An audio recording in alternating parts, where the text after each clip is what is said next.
Pentingnya menjaga kesehatan mental ibu rumah tangga. Selamat datang di Rumah dan Ceritanya.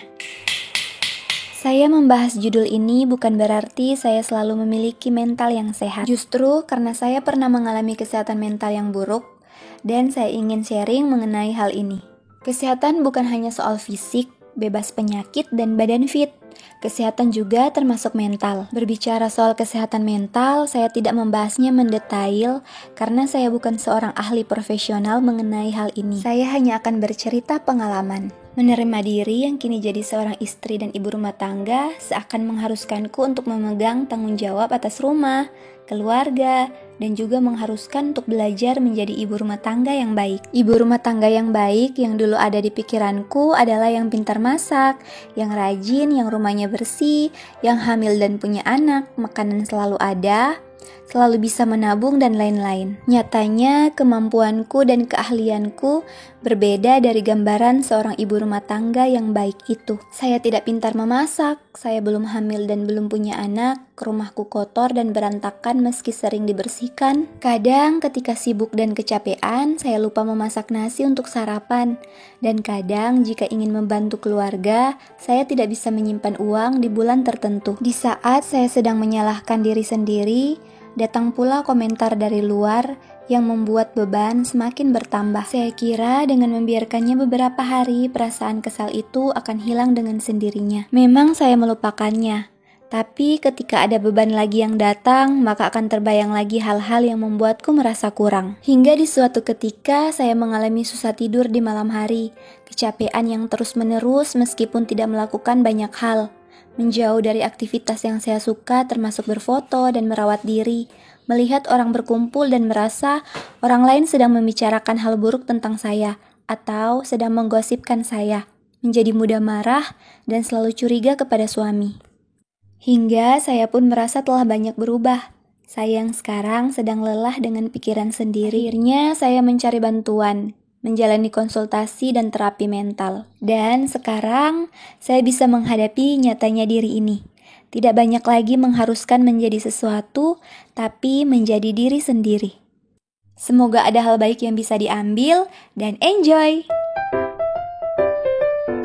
Mungkin ibu rumah tangga yang lain memilih jalan-jalan keluar dan belanja untuk memperbaiki kesehatan mental. Tapi sebenarnya bukan hanya itu.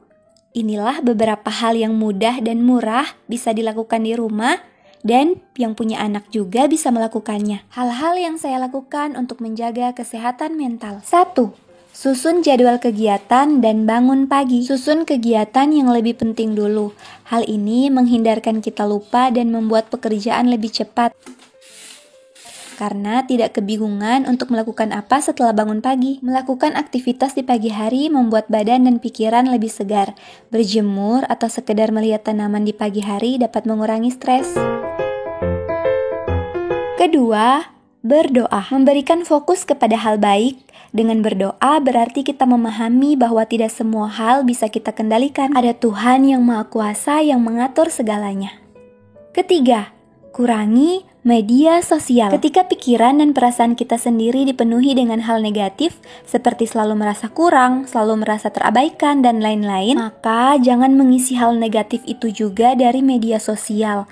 Karena kebanyakan yang menjadi sorotan di media sosial adalah gosip, masalah orang lain, curahan hati orang lain, yang setelah itu membuat kita makin merasa lelah.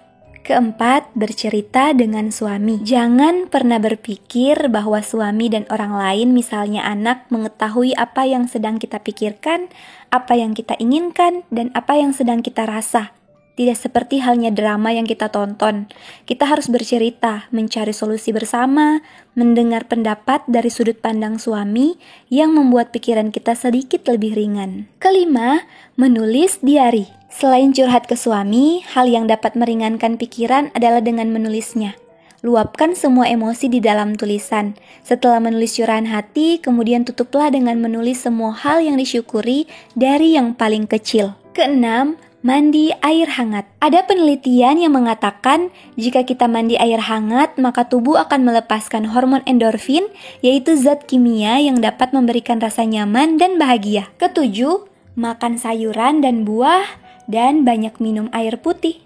Kedelapan, beryoga atau olahraga. Jika teman-teman sibuk seharian dan tidak sempat berolahraga, maka lakukan yoga sebelum tidur yang bisa dilakukan di tempat tidur. Begitu juga yoga bangun tidur, hanya 5 menit bisa membuat rileks dan tidur nyenyak. Apabila sudah melakukan banyak hal, tapi tidak menemukan solusi atau terus merasa sedih, merasa rendah diri, bahkan sampai mengurung diri di rumah dan tidak suka bersosialisasi, maka sebaiknya mencari bantuan profesional untuk konsultasi dan mencari tahu sumber masalah serta jalan keluar. Hal-hal itulah yang saya lakukan ketika mengalami tekanan mental, emosional, kecapean, karena nyatanya dalam hidup ini selalu ada naik dan turun seperti roda yang berputar. Bahagia hanya sementara, sedih hanya sementara, sakit dan sehat pun hanya sementara. Jika kita tahu hal apa yang kita lakukan ketika menghadapi situasi yang sulit, maka semoga kita selalu bisa sehat, serta merasa ringan dan damai menjalani hidup ini.